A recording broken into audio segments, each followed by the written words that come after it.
नमस्कार। The deep dive में आपका स्वागत है। आज हम देखेंगे कि भारत की नीतियां कैसे बन रही हैं और कैसे बदल रही हैं, चाहे वो 200 साल पहले मैकाले का तय किया गया शिक्षा का रास्ता हो या आज का जनविश्वास एक्ट जो व्यापार के नियमों को बदल रहा है।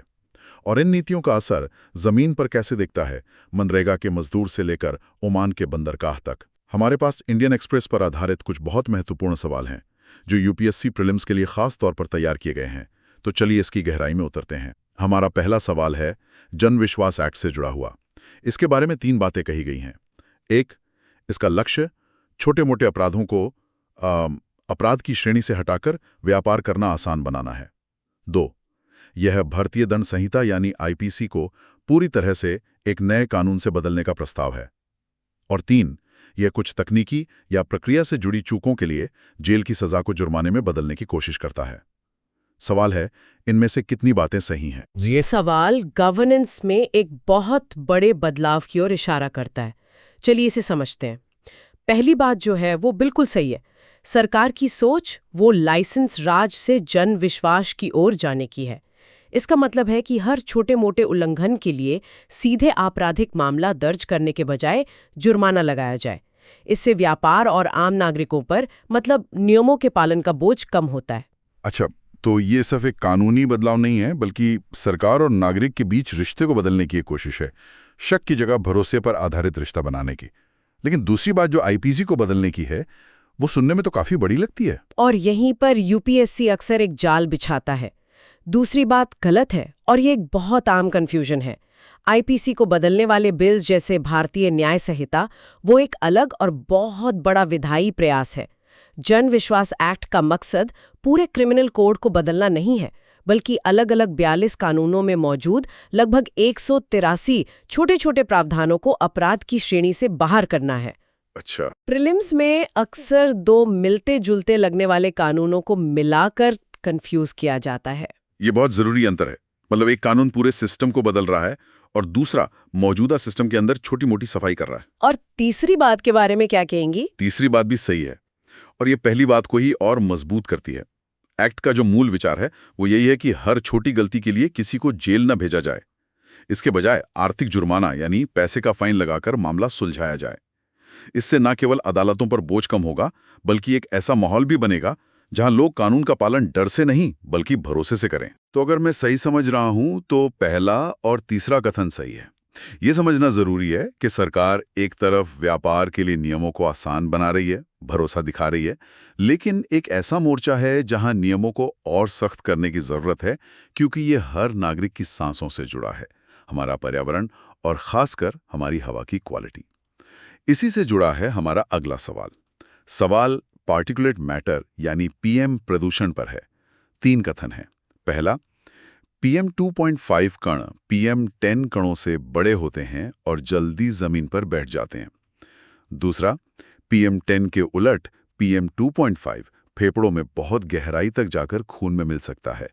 और तीसरा, हाल के विश्लेषण बताते हैं कि भारत का राष्ट्रीय स्वच्छ वायु कार्यक्रम एनकैप पीएम 10 पर ज्यादा ध्यान देता है, जबकि दुनिया भर में मानक पीएम 2.5 को प्राथमिकता देते हैं। यहाँ जो बात समझने वाली है वो है इन कणों के आकार और हमारी सेहत पर उनके असर का सीधा कनेक्शन। पहला कथन तो सीधे सीधे गलत है।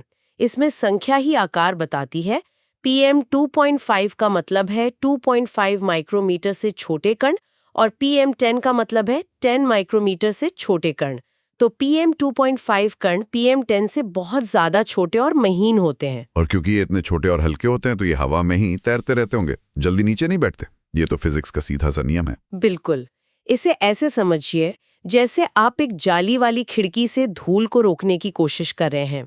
जो बड़े कंकड़ पत्थर हैं जिन्हें हम पीएम 10 मान सकते हैं वो तो रुक जाएंगे, लेकिन जो बारीक धूल है यानी पीएम 2.5 वो हवा के साथ सीधी अंदर आ जाएगी। हमारे फेफड़ों के साथ भी ठीक ऐसा ही होता है और यहीं से दूसरा कथन सही साबित होता है। मतलब ये वो अदृश्य दुश्मन है जिसके बारे में हम अक्सर तब तक नहीं सोचते जब तक डॉक्टर हमें फेफड़ों की कोई समस्या न बता दे, और यही से और भी खतरनाक बनाता है। आपने एकदम सही पकड़ा। पीएम 2.5 इतना छोटा होता है कि ये हमारे शरीर के नेचुरल डिफेंस सिस्टम को धोखा देकर फेफड़ों के सबसे गहरे हिस्से तक पहुंच जाता है और वहां से सीधे हमारे खून में मिल जाता है। इसी से हृदय रोग, स्ट्रोक और फेफड़ों के कैंसर जैसी गंभीर बीमारियां होती हैं। अब आते हैं तीसरे कथन पर, जो हमारी नीति से जुड़ा है। यह कथन भी सही है और यह नीति बनाने में एक बड़ी कमी की ओर इशारा करता है। ये तो नीति बनाने में एक बड़ी चूक लगती है। हम गलत दुश्मन पे ज्यादा ध्यान दे रहे हैं। हाँ, स्रोतों के मुताबिक भारत में प्रदूषण की निगरानी और नियम काफी हद तक PM10 पर केंद्रित रहे हैं, जबकि वैज्ञानिक सबूत साफ तौर पर दिखाते हैं कि सेहत के लिए असली और बड़ा खतरा PM2.5 है। दुनिया भर में WHO जैसे स्वास्थ्य संगठन और ज्यादातर देश PM2.5 को ही प्रदूषण का मुख्य इंडिकेटर मानते हैं। तो ये कथन बताता है कि हमें अपनी नीति का फोकस बदलने की जरूरत है। तो यहाँ दूसरा और तीसरा कथन सही है। ये दिखाता है कि नीतियाँ कैसे बनती हैं और उनका असर सदियों तक कैसे रहता है। इसका सबसे बड़ा उदाहरण शायद भारतीय शिक्षा में मिलता है। चलिए इतिहास के उसी एक निर्णायक मोड़ पर चलते हैं। सवाल लॉर्ड मैकाले के 1835 के मिनट ऑन एजुकेशन के बारे में है। 3 कथन है। पहला, इसने अधोगामी निस्यंदन सिद्धांत यानी डाउनवर्ड फिल्ट्रेशन थ्योरी की वकालत की।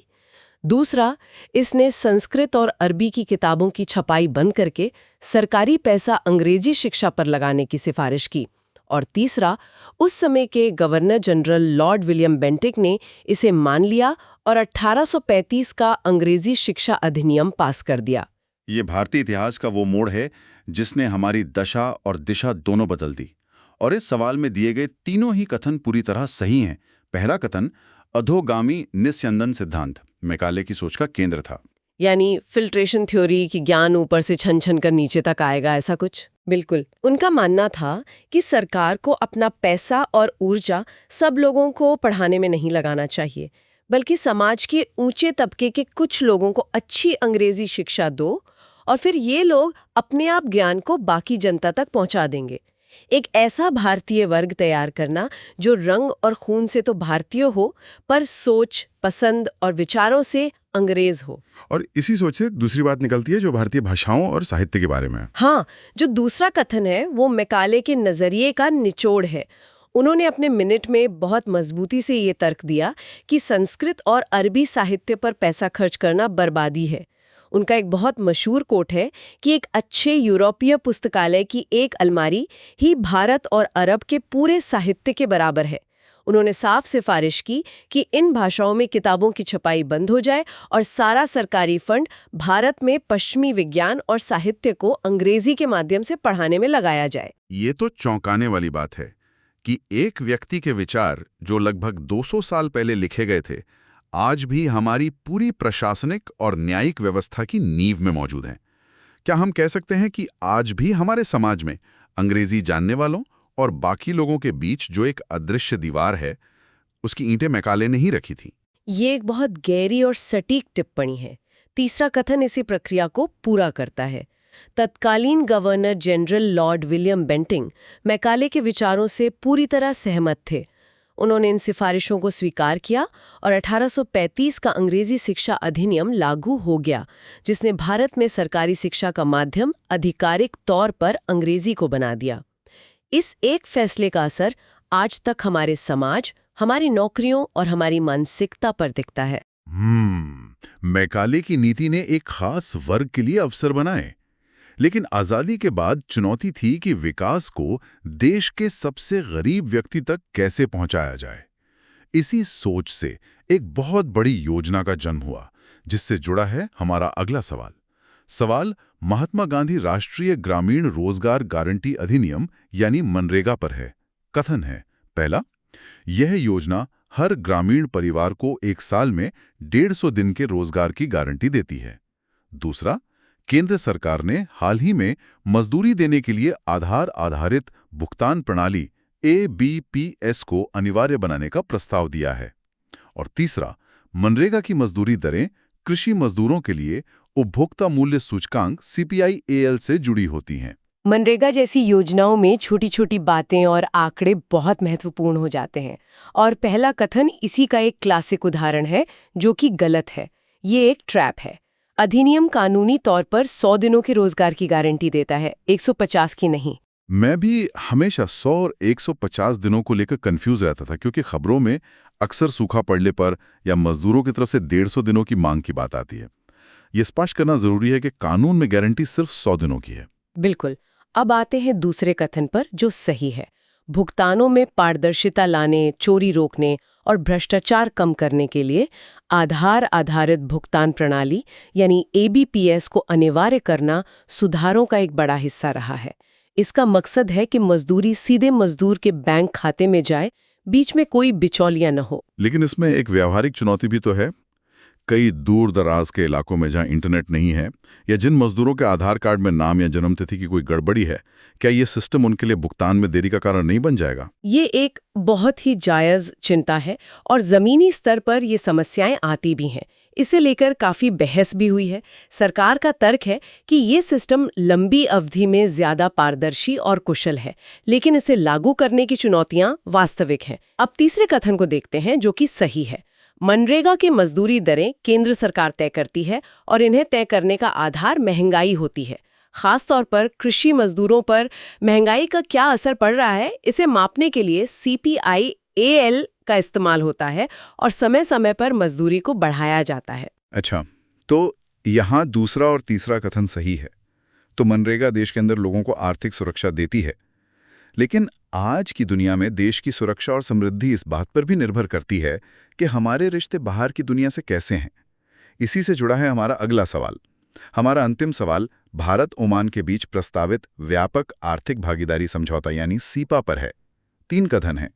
पहला, ओमान खाड़ी सहयोग परिषद GCC का पहला देश है जिसके साथ भारत सीपा साइन कर रहा है। दूसरा, इस समझौते का मकसद पेट्रोलियम उत्पादों, कपड़ों और इलेक्ट्रॉनिक्स जैसे भारतीय सामानों पर लगने वाले टैक्स को कम करना है। और तीसरा, ओमान का दुक्मो बंदरगाह भारत को उत्तर पश्चिमी हिंद महासागर में एक रणनीतिक पहुंच देता है। ये सवाल भारत की लुक वेस्ट या खाड़ी देशों के साथ बढ़ती साझेदारी को दिखाता है। लेकिन यहाँ पहला कथन गलत है। भारत पहले ही एक दूसरे GCC सदस्य संयुक्त अरब अमीरात यानी UAE के साथ एक सफल सीपा लागू कर चुका है। तो ओमान दूसरा GCC देश होगा, पहला नहीं। अंतर्राष्ट्रीय संबंधों में यह क्रम याद रखना जरूरी होता है। ये भी एक तरह का तथ्यात्मक ट्रैप है, जहां पहला शब्द पर ध्यान देना बहुत जरूरी है। और दूसरे कथन के बारे में क्या कहेंगी? दूसरा कथन बिल्कुल सही है। किसी भी आर्थिक समझौते का मुख्य लक्ष्य व्यापार बढ़ाना होता है, और ये तभी होता है जब एक दूसरे के सामान पर लगने वाला टैक्स यानी टैरिफ कम हो। इस समझौते से भारत अपने कई जरूरी निर्यात जैसे टेक्सटाइल, इलेक्ट्रॉनिक्स, फार्मास्यूटिकल्स आदि को ओमान के बाजार में कम टैक्स पर बेच पाएगा, जिससे हमारे निर्यातकों को फायदा होगा। मुझे हमेशा लगता था कि ये समझौते सिर्फ व्यापार और पैसों के बारे में होते हैं, लेकिन यहाँ दुक्कुम बंदरगाह का जिक्र है। क्या इसका मतलब यह है कि एक आर्थिक समझौते के पीछे एक बड़ा रणनीतिक या सैन्य मकसद भी छिपा हो सकता है? आपने बिल्कुल सही नस पकड़ी है। तीसरा कथन एकदम सही है और यही इस रिश्ते को सिर्फ व्यापार से आगे ले जाता है। दुक्कम बंदरगाह की लोकेशन बहुत रणनीतिक है। यह हॉर्मोन्स जलडमरू मध्य के पास है, जहां से दुनिया का बहुत बड़ा तेल व्यापार होता है। इस बंदरगाह पर भारतीय नौसेना को पहुंच मिलने से भारत को पूरे हिंद महासागर में निगरानी रखने, अपनी समुद्री सुरक्षा को मजबूत करने और लॉजिस्टिक्स को बेहतर बनाने में मदद मिलती है।